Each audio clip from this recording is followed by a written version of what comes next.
wabarakatuh. Halo teman-teman, ketemu lagi bersama saya Mama Nesya Rafania. Oke, di video kali ini kita akan membahas tentang persiapan pasien dalam pemeriksaan penunjang. Buat teman-teman calon perawat profesional, jangan di skip ya videonya, tonton terus. Oke teman-teman, sebelum kita lanjut ke persiapan pasien dalam melakukan pemeriksaan penunjang, sebelumnya harus kita ketahui dulu apa sih tujuan dilakukan pemeriksaan penunjang ini. Yang pertama adalah untuk mendapatkan sejumlah informasi yang diperlukan untuk menegakkan suatu diagnosa.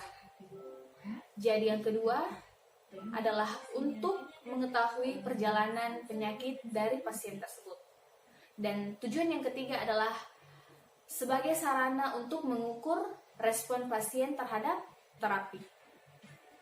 Jadi, seorang dokter atau perawat tidak akan bisa menentukan diagnosa pasien tersebut jika atau tanpa melakukan pemeriksaan penunjang. Oke, selanjutnya bahan pemeriksaan yang biasa digunakan dalam pemeriksaan penunjang yang pertama adalah darah. Selanjutnya ada urin, kemudian feses, sputum, cairan otak, apusan genitalia, apusan tenggorokan, muntahan, dan lain-lain. Ada banyak ya bahan pemeriksaan yang dilakukan pada pemeriksaan penunjang. Nah, di video kali ini saya akan memberikan 3 contoh bahan pemeriksaan yang paling sering dilakukan. So, untuk calon perawat profesional, jangan di skip ya videonya. Oke teman-teman. Baik, di sini saya akan memberikan contoh yang pertama yaitu pemeriksaan darah. Jadi, pemeriksaan darah merupakan pemeriksaan dengan bahan atau spesimen darah. Jadi, ada 3 jenis sampel darah yang bisa digunakan. Yang pertama, darah vena. Yang kedua adalah darah arteri. Dan yang ketiga adalah kapiler. Nah, pada pemeriksaan darah vena di sini menggunakan sampel darah vena. Dan tempat akses atau tempat pengambilan darah vena.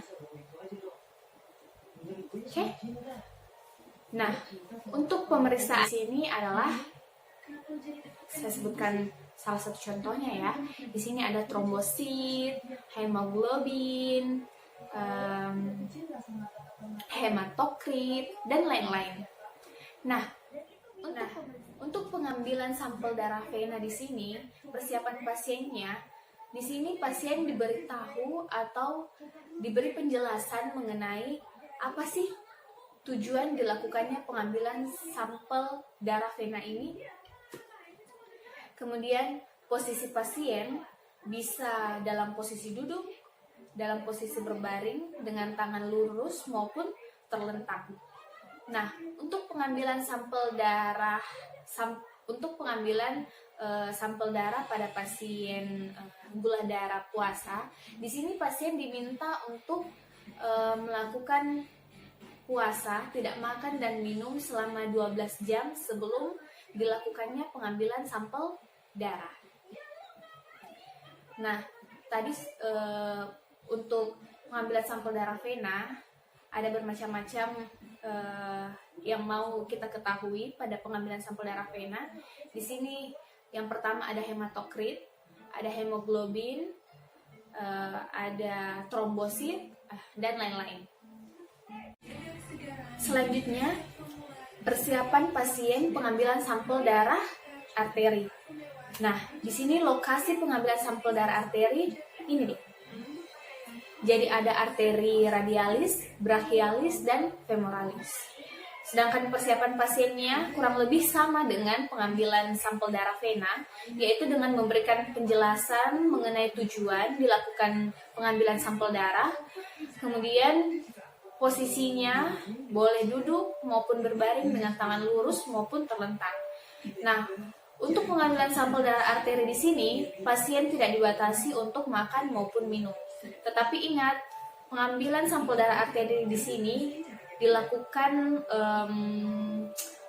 untuk pemeriksaan analisa gas darah pada pasien yang mengalami sesak nafas, perubahan kesadaran, kegagalan nafas, kegagalan fungsi paru, pasien dengan ventilator.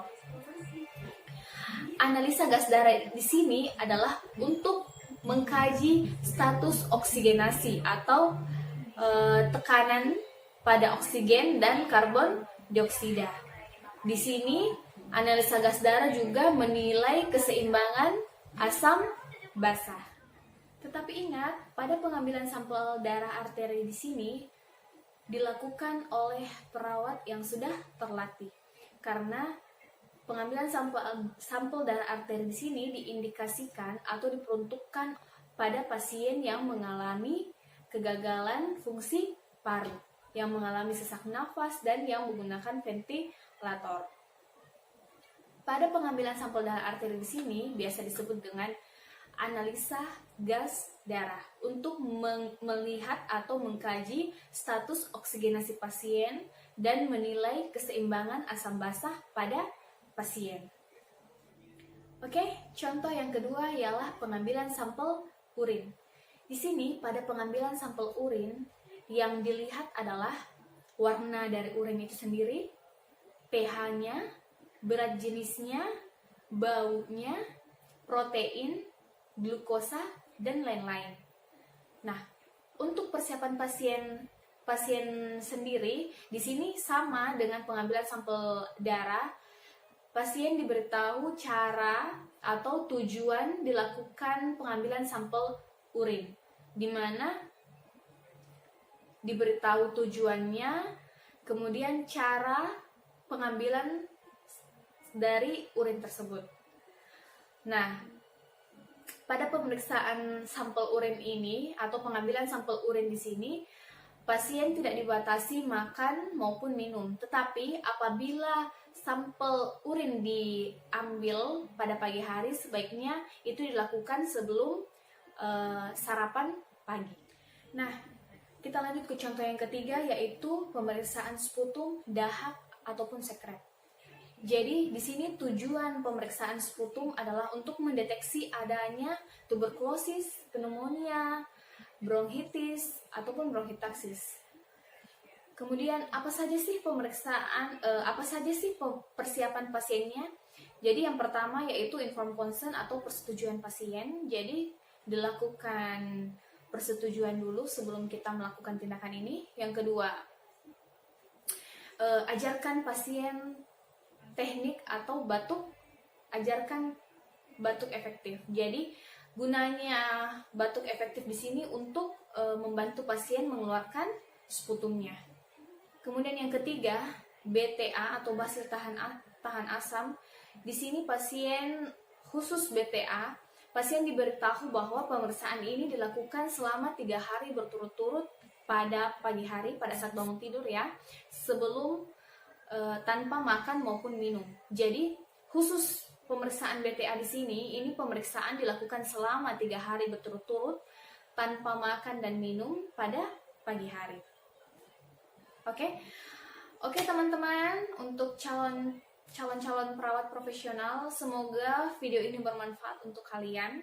Mohon di like, di komen, dan di subscribe. Sampai jumpa di video berikutnya. Sekian dari saya. Assalamualaikum warahmatullahi wabarakatuh.